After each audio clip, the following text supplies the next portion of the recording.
This morning we're going to give a little tour of the Clifton neighborhood in the period before automobiles. This was a carriage area, and it was developed because of the existence of a horse-drawn omnibus carriage which took the business people and workers in this area into the downtown area. Now this is a little park that used to be part of Bender Electric. It recently has received a piano, which we can walk over and see. And from this spot, we can look across the street and see one of the many buildings on the street, which were originally homes and were later built made into business places. So we'll see some of that. We'll also see the details of a plaque that's in front of the park. This plaque shows some of the important mansions that were built in the carriage period. This mansion particularly is of interest to my family.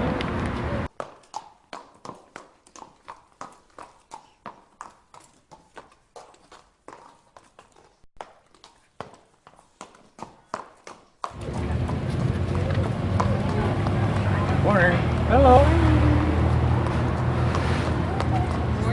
The B Theater for many years, and was built from a private home. You can see the roof line side of the old private home.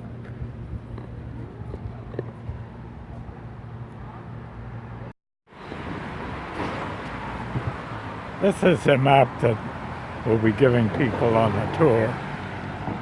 Some of the copies are on the board at the firehouse. And this is the firehouse. And the first stop is the omnibus stop, which will be across the street.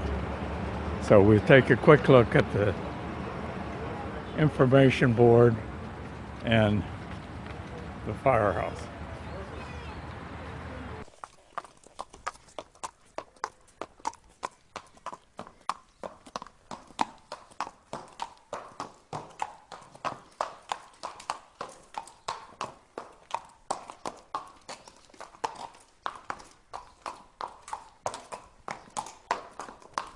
This is the corner of Clifton and Ludlow. And this is where the horse-drawn omnibus picked up the passengers. The omnibus continued down Clifton Avenue all the way to town. This was used by the businessmen in the area that worked downtown. Now this is the nearest suburb to downtown, but it was inaccessible in those days because of the steepness of the hill, particularly Vine Street. And the horses could pull the carriage, which had steel wheels. The horses could pull the carriage up the hill, but the buses and trucks and other vehicles couldn't easily get up the hill. So it was the horses and the omnibus that allowed this area to be developed. So now we'll go across where the horses are kept.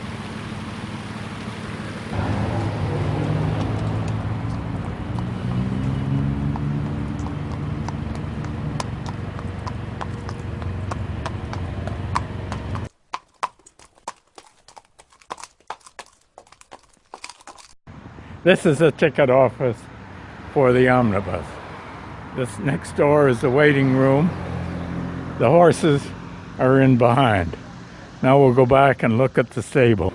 Now we're looking at the stable for the horses. The windows are shown along here under the air conditioner.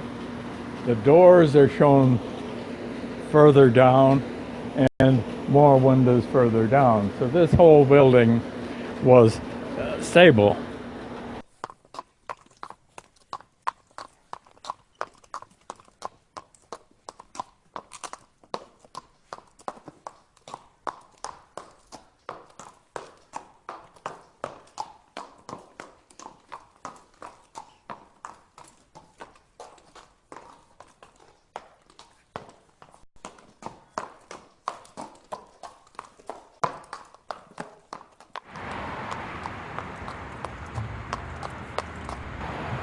This is the waiting room for the omnibus station. Look at the houses in the distance. Residence houses, and a hotel. All part of the original construction of this neighborhood. We're going to continue on our walk up to one of the principal old houses of the era.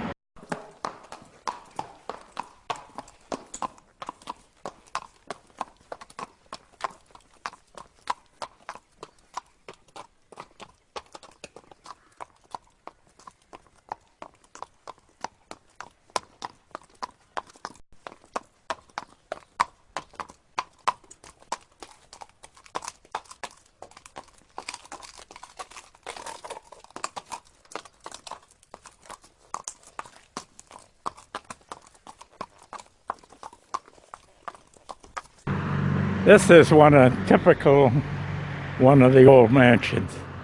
It actually is a little bit more modern than a carriage trade, but it was built by the boss of Cincinnati called Cox. Now, he was never in any political job, but he had control of the political party that ran the city of Cincinnati. This was a period of bossism in the major cities in the country, and this was a typical arrangement. He built this house on a street which was going to go eventually down to the main north-south street of Vine Street. They never built the road, but when the city joined Clifton neighborhood, they didn't like the old road of Clifton Avenue and Brookline. So they planned another road which would have destroyed a couple of the houses to the left and gone right down to Vine Street.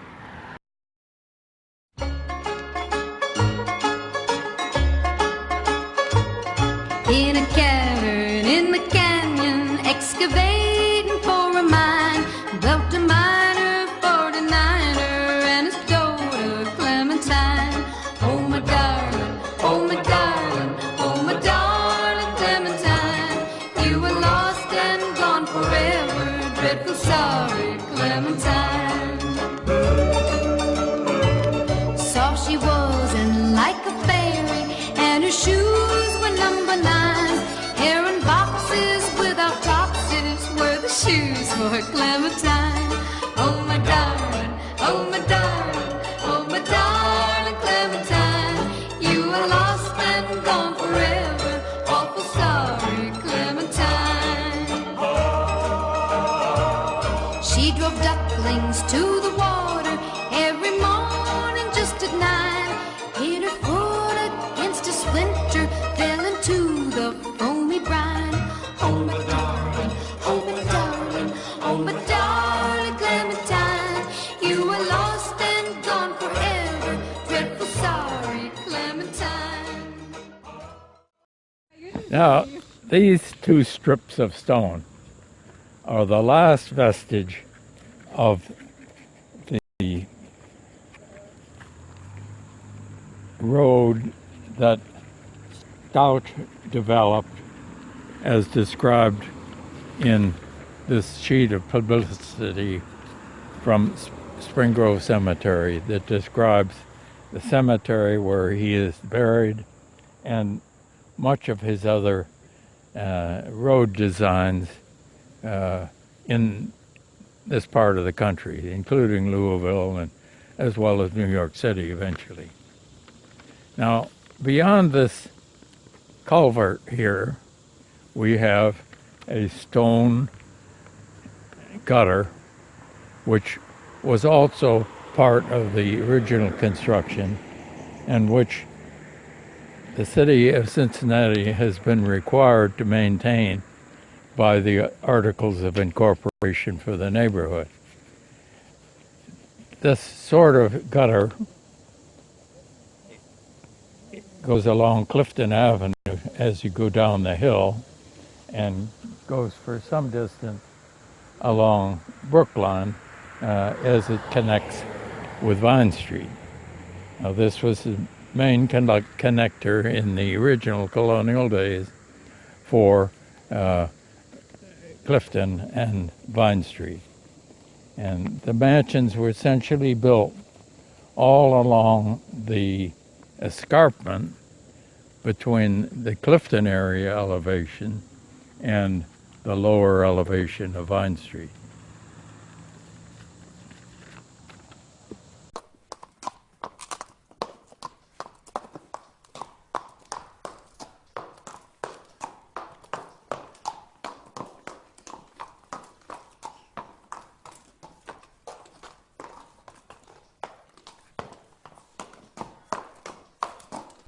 Church's design started under the auspices of the man who built I'll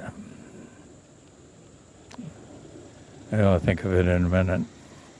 But his property is shown on the map in this area here. And along this road here, you have all of the big mansions that look down on to Spring Grove Cemetery.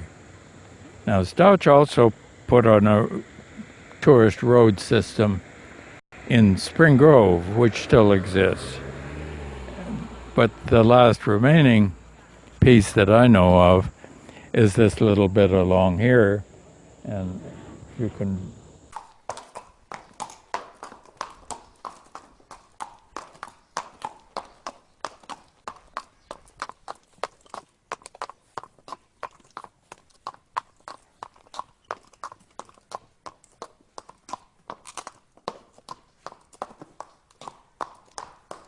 this is the entrance to Spring Grove Cemetery. And down a block from there is Clifton Avenue. And then Clifton Avenue curves along up the hill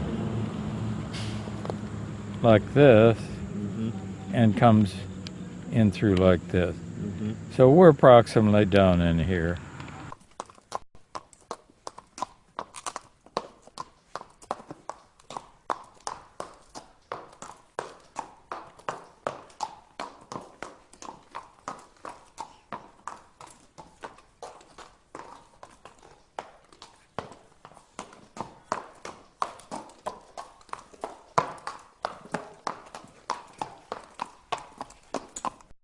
Now this is the Sunday school entrance to Emmanuel Presbyterian Church on Clifton Avenue and Bryant. And this building was the first stop for the carriages as they went up to the principal Presbyterian church in the neighborhood, which is still existent on Mount Auburn on William Howard Taft. The building, half of the building on the left-hand side that you'll see is new, and all of the building on the right-hand side is new. And up on the top, there used to be a steeple, but it's fallen down.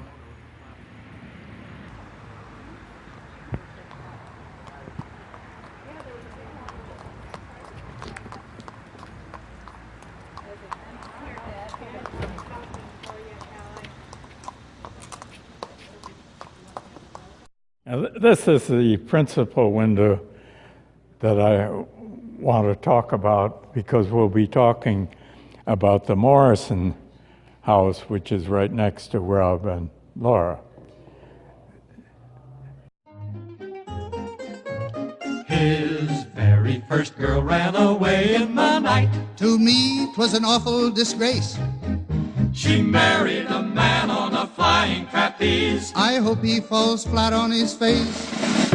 Once I was happy, but now I'm forlorn, like an old coat that is tattered and torn. I'm left in this wide world to weep and to mourn, betrayed by a maid in her teens. This girl that I love, she was winsome. I tried all I knew her to please. But apparently I couldn't please her as well as the man on the flying trapeze. Oh, he floats through the air with the greatest of ease, the daring young man on the flying trapeze. Now this is the baptismal font. The name on this is McAlpin, and you can find McAlpin houses and places of business downtown and in other locations. The building here was put together by the people who drove their carriages to the Mount Auburn Church. And I'll be talking particularly about the Morrison family, whose house still exists near where Robert lives. The people would load up their carriage on a Sunday to go to church, and they felt it was too far for the children to go all the way to Mount Auburn, so that they dropped the children off here. Then they went on to Mount Auburn Presbyterian Church and the carriage drivers dropped the principals off at the Mount Auburn Church.